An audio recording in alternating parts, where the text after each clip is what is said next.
Panalangin ni Haring Mukukunda. O Panginoong Krishna, nalilinlang ng iyong mahiwagang kapangyarihan ang mga tao sa mundong ito, babae man o lalaki. Hindi nila alam ang tunay na makabubuti sa kanila.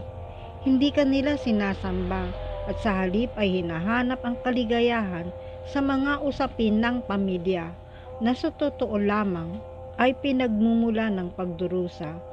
Ang taong may maruming pag-iisip, kahit nabigyan ng bihira at mataas na antas ng pagkatao bilang tao, ay hindi sumasamba sa iyong banal na mga paa. Dahil akala ko noon na ang katawan ko ay ako, nalulung ako sa anak, asawa, kayamanan at lupa.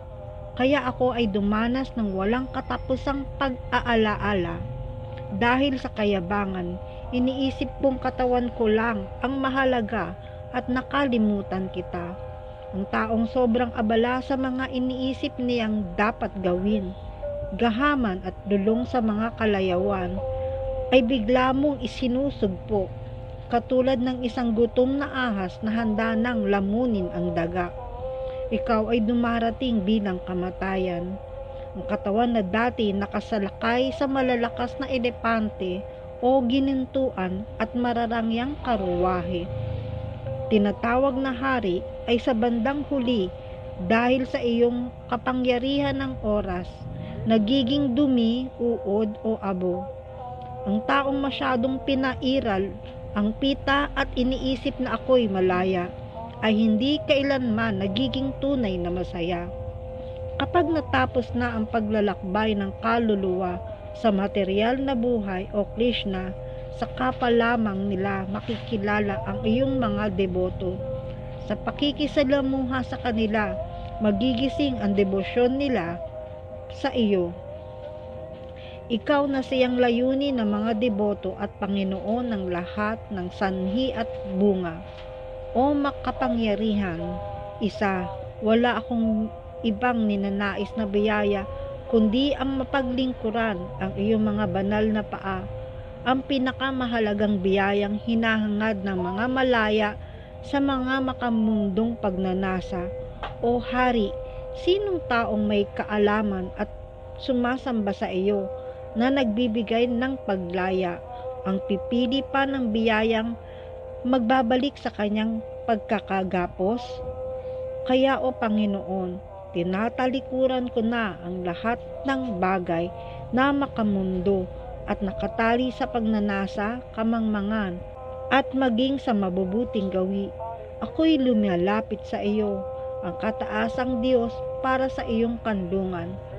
Hindi ka nakatali sa mga pangalan o katawagan dito sa mundo.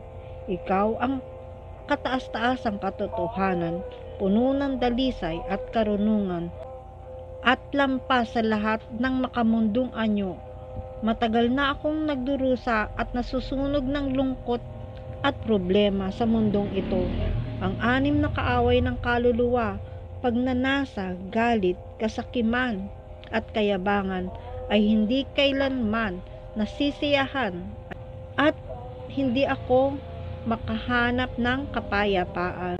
Kaya o tagapagbigay ng kanlungan, o pinakamataas na kaluluwa, pakiusap, iligtas mo ako o Panginoon. Sa gitna ng panganib ay sinwerte akong makalapit sa iyong banal na mga paa na tanging katotohanan at nagbibigay ng tapang sa kalayaan mula sa pagdurusa.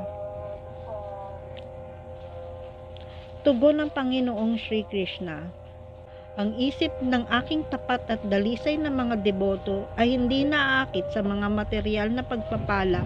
Malaya kang gumala sa mundong ito basta't nakatuon ang isip mo sa akin. Naway palagi kang manatili sa tapat at matibay na debosyon para sa akin. O Hari, sa susunod mong buhay ay ipapanganak ka bilang isang dakilang Brahmana o isang taong banal at marunong, magiging pinakadakilang kaibigan at tagapagtulong ng lahat ng nilalang, at tiyak na makakarating ka sa akin lamang. Pag-uusap ni Haring Mukukunda at Panginoong Sri Krishna, Srimad Bhagavatam 10:51-45 hanggang 63. Haribol.